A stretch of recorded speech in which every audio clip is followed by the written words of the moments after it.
తెలంగాణ రాజకీయాల్లో మంత్రివర్గ విస్తరణ మళ్లీ హాట్ టాపిక్గా మారింది. ఇప్పటి వరకు మంత్రివర్గ పునర్వ్యవస్థీకరణ ఎప్పుడు జరుగుతుంది, ఎవరికి మంత్రి పదవి వస్తుంది, ఎవరికి ఉద్వాసన పలుకుతారు అనే చర్చలు జోరుగా సాగాయి. అయితే ఇప్పుడు పరిస్థితి పూర్తిగా మారిపోయిందనే చర్చ కాంగ్రెస్లో వినిపిస్తోంది. తాజాగా కేబినెట్ విస్తరణకు బ్రేక్ పడిందా? భారీ మార్పులకు సిద్ధమైన కాంగ్రెస్ హైకమాండ్ ఒక్కసారిగా ఎందుకు వెనక్కి తగ్గింది? ఢిల్లీ నుంచి వచ్చిన సంకేతాలేంటి అనే చర్చ నడుస్తోంది. మీనాక్షి నటరాజన్ ఎపిసోడ్ తర్వాత మారిన రాజకీయ సమీకరణాలు ఏంటి? సీఎం రేవంత్ రెడ్డి ఎందుకు వెయిట్ అండ్ వాచ్ వ్యూహాన్ని ఎంచుకున్నారు? మంత్రి పదవుల కోసం ఆశగా ఎదురు చూస్తున్న నేతలకు మరోసారి నిరాశేనా? తెలంగాణ కాంగ్రెస్లో అసలు ఏం జరుగుతోంది? Watch this.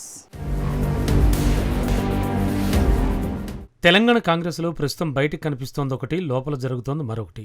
అధికారంలోకి వచ్చిన తర్వాత మొదట్లో అంతా కలిసి పనిచేస్తున్నట్లే కనిపించినా కాలం గడిచే కొద్దీ గ్రూప్ రాజకీయాలు మళ్లీ తెరపైకొచ్చాయనే అభిప్రాయం పార్టీ వర్గాల్లో వినబడుతోంది. మంత్రివర్గ విస్తరణ అంశం తెరపైకి వచ్చినప్పటి నుంచి మంత్రి పదవుల కోసం ఆశావాహుల సంఖ్య రోజురోజుకి పెరిగిపోయింది.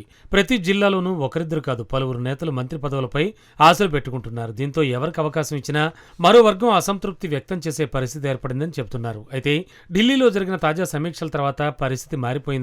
కాంగ్రెస్ వర్గాల్లో చర్చ జరుగుతోంది. ఇప్పుడున్న పరిస్థితుల్లో కేబినెట్లో మార్పులు చేస్తే సమస్యలు తగ్గడం కంటే పెరిగే అవకాశాలే ఎక్కువగా ఉన్నాయని హైకమాండ్ భావించినట్లు తెలుస్తోంది. అయితే కేబినెట్ విస్తరణకు తాత్కాలికంగా బ్రేక్ పడిందా, ఢిల్లీ ఎందుకు వెనక్కి తగ్గింది అనేది చర్చనీయాంశంగా మారింది.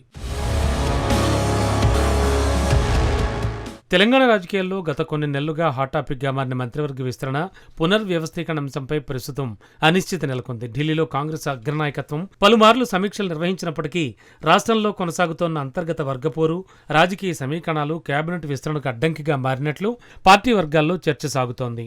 ప్రస్తుత పరిస్థితుల్లో మార్పులు చేయడం కంటే యథాతథ స్థితినే కొనసాగించడం ఉత్తమమనే అభిప్రాయానికి హైకమాండ్ వచ్చినట్లు తెలుస్తోంది.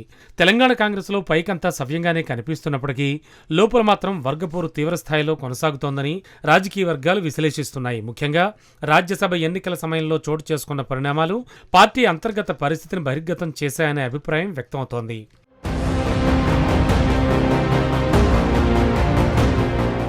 ఏఐసీసీ సీనియర్ నేత మీనాక్షి నటరాజన్ రాజ్యసభ నామినేషన్కు సంబంధించిన అంశంలో తెలంగాణ నేతల వైఖరిపై పార్టీ అధిష్టానంలో అసంతృప్తి వ్యక్తమైనట్లు ప్రచారం జరుగుతోంది. పార్టీకి అత్యంత కీలక నేతగా భావించే ఆమె విషయంలో రాష్ట్ర నాయకత్వం నుంచి ఆశించిన స్థాయిలో సహకారం లభించలేదనే చర్చ కూడా కాంగ్రెస్ వర్గాల్లో వినబడుతోంది. ఈ పరిణామాల అధిష్టానాన్ని ఆలోచనలో పడేశాయని రాజకీయ వర్గాల్లో పెద్ద చర్చ సాగుతోంది. మొదట్లో తెలంగాణ కేబినెట్లో పెద్ద ఎత్తున మార్పులు చేయాలని కాంగ్రెస్ అధిష్టానం భావించినట్లు రాజకీయ వర్గాల్లో ప్రచారం జరిగింది. పనితీరు కొందరు మంత్రులను తప్పించి సామాజిక సమీకరణాలను దృష్టిలో ఉంచుకుని కొత్తవారికి అవకాశం కల్పించాలని ఆలోచించింది. అదే సమయంలో చాలా కాలంగా పదవుల కోసం ఎదురుచూస్తోన్న సీనియర్ నేతలను సంతృప్తి పరిచేందుకు కార్పొరేషన్లు, నామినేటెడ్ పోస్టులు కూడా ఒకే విడతలో భర్తీ చేయాలనే ప్రణాళిక రూపొందించినట్లు చెబుతున్నారు. అయితే